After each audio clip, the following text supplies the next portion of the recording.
इनके यहाँ डिलीवरी के लिए गई थी। इन्होंने मेरे मतलब सुबह रात में मैं भर्ती हुई तो इनको मेरे को देखना चाहिए था आकर के, लेकिन मतलब ऐसा कोई मतलब देखा नहीं गया। 13-12 घंटे मुझे तड़पाने के बाद सुबह मेरा ऑपरेशन के लिए मुझे लेकर के गए और मुझे जो इंजेक्शन दिए गए वो दर्द रोकने का इंजेक्शन दिया गया। क्या चाहती थी सर ये, क्या मेरी मौत के लिए इंतजार कर रही थी? इलाज में लापरवाही के चलते महिला की मौत का आरोप लगाते हुए पीड़ित परिवार के साथ अन्य पीड़ित भी अब सामने आए हैं और सागर कलेक्टर से उन्होंने संयुक्त रूप से लिखित आवेदन देकर निष्पक्ष जांच की मांग की है। सागर में कुछ दिनों पहले एक महिला की मौत मामले को लेकर अब मामला गहमाता जा रहा है और इसको देखते हुए अब आमजन भी सामने आ रहे हैं। बुंदेलखंड मेडिकल कॉलेज का यह मामला इतना ज़्यादा तूल पकड़ता जा रहा है और इस मामले में अब अन्य पीड़ित भी सामने आ रहे हैं और आज अन्य पीड़ित संयुक्त रूप से सागर कलेक्टर कार्यालय जन सुनवाई में पहुंचे, जहां पर उन्होंने संयुक्त रूप से ज्ञापन सौंपते हुए निष्पक्ष जांच की मांग की और साथ ही जांच में जो डॉक्टर हैं उन्हें पहले वहां से हटाया जाए, उसके बाद जांच निष्पक्ष हो जाएगी। इस मांग को रखते हुए आज पीड़ित परिवार के साथ अन्य लोग भी सामने आए हैं। हम लोग आए हैं रैयाखेड़ी मकरोनिया से। जी मामला ये है कि आज के मतलब 10-20 दिन पहले 9 तारीख की बात है, हम अपनी घरवाली को वहाँ पे भर्ती कराया था मेडिकल कॉलेज में। BMC है जो बुंदेलखंड मेडिकल कॉलेज है, वहाँ भर्ती कराया था। ऑपरेशन से डिलीवरी हुई थी, वहाँ डिलीवरी में गलत कट की वजह से उसमें इन्फेक्शन हो गया था।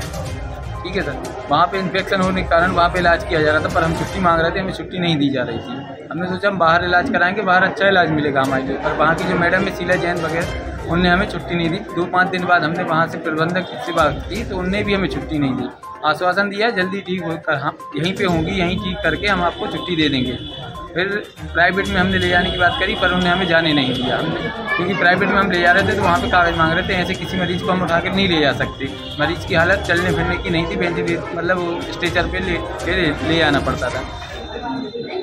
उसके बाद में 26 तारीख को सुबह 10 बजे अचानक से मैडम आई। मैडम के द्वारा 5 इंजेक्शन लगाए गए, जिससे मेरी पत्नी की बहुत से बहुत 10-15 मिनट में ऐसी हालत हो गई कि वो पलंग से कम 3 फुट ऊपर उचकने लगी। मैंने मैडम लोग से बोला, मैडम एक तो वहाँ पे मैडम रहती नहीं है, तो दौड़ के गया मैडम को लेने के लिए। इतने में उसकी हालत और ख़राब हो चुकी थी, एक हाथ में मैं अपनी बच्ची को लिए था। अब हालत ख़राब हुई तो ये लोग उसको मेरी पत्नी को उठा के इमरजेंसी में लिए गए। इमरजेंसी में इनने मेरी पत्नी को सुबह 10 बजे से लेकर शाम के 7 बजे तक इतना तड़पाया कि उसकी तड़प के वहाँ पे मौत हो जाती है। और कोई भी मतलब ऐसे कोई उपचार होता तो अगर वो ठीक कर पाते तो नहीं किया गया। सारे मामले में आप क्या मान रहे हैं? सारे मामले में जो मैडम शीला जैन है, वहाँ की जो डॉक्टर हैं, और वहाँ के प्रबंधक हैं जो राजेश जैन है, वो वहाँ के डीन हैं, जो उन तीनों का हस्तक्षेप है इसमें। तो मेडिकल के सामने इनका खुद का प्राइवेट क्लिनिक भी है, वहाँ पे प्राइवेट क्लिनिक में जाते तो हो सकता है कि वो बच भी जाती। अब क्या चाह रहे हैं आप प्रशासन? ये प्रशासन से ये चाह रहे हैं कि जो मैडम है शीला जैन, उनको बर्खास्त किया जाए, उनके पति को बर्खास्त किया जाए। जो आज हमारी घटना हमारे साथ में हो रही है, कल किसी और के साथ में होगी। प्रशासन से ये मांगे कि इनको बर्खास्त करके इनके ऊपर कड़ी से कड़ी कार्रवाई की जाए। आप जैसे पीड़ित और भी हैं क्या? हम हमारे जैसे पीड़ित है कि हमारी जो बाजू में सिस्टर है। जी बताइए क्या मामला है? सर मैं शबनम मानू। सर मेरी डिलीवरी, मैं अपनी डिलीवरी के लिए 12 तारीख को मैं इनके यहाँ डिलीवरी के लिए गई थी। इन्होंने मेरे मतलब सुबह रात में मैं भर्ती हुई तो इनको मेरे को देखना चाहिए था आकर के, लेकिन मतलब ऐसा कोई मतलब देखा नहीं गया। 13-12 घंटे मुझे तड़पाने के बाद सुबह मेरा ऑपरेशन के लिए मुझे लेकर के गए और मुझे जो इंजेक्शन दिए गए वो दर्द रोकने का इंजेक्शन दिया गया। क्या चाहती थी सर ये, क्या मेरी मौत के लिए इंतजार कर रही थी? तो अब क्या चाह रहे हैं आप प्रशासन? मैं सब ये चाह रही हूँ कि हम जो पीड़ित जैसे परिवार है उनको इंसाफ दिले। शीला जैन मैडम और उनके जो हस्बैंड है उनको, और जो सिप्ती जैन मैडम है, जो भी यहाँ इसमें शामिल है, उन सबको बर्खास्त किया जाए, ताकि ये जो मामले आ रहे हैं वो मामले ऐसे ज़्यादा सामने ना आए। सर अभी तक ऐसी कोई कार्रवाई परिलक्षित नहीं हो रही है, कुछ भी कार्रवाई नहीं की गई है। अभी डॉक्टर शीला जैन अपने स्थान पे काम कर रही हैं, राजेश जैन भी अपने स्थान पे लगे हैं और मेडिकल रिपोर्ट भी हम लोग को परिजनों को प्रदान नहीं की जा रही है।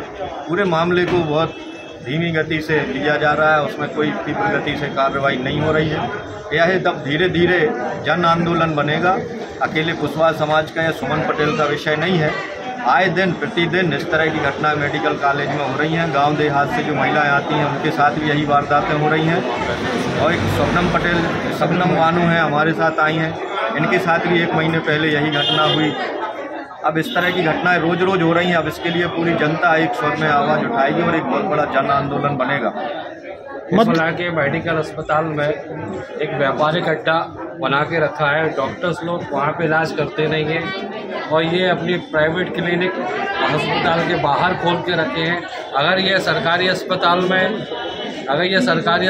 में अच्छा ट्रीटमेंट और अच्छा इलाज करें तो वहाँ के जो मरीज़ जहाँ जा रहे हैं तो बाहर से क्यों इलाज करें। आज मेडिकल कॉलेज की व्यवस्था को अगर हम देखें ना वहाँ पे एक्सरे मशीन है, ना सोनोग्राफी मशीन है, MRI मशीन, जितने भी पैथोलॉजी टेस्टेड है वो मेडिकल हॉस्पिटल के बाहर होते हैं। डॉक्टर्स लोग का वहाँ पे कमीशन बन के रखा है और कुल मिला के पूरा घटनाक्रम ये सिस्टम है वहाँ पे बन के रखा है। तो एक व्यापार अड्डा बना के रखा है।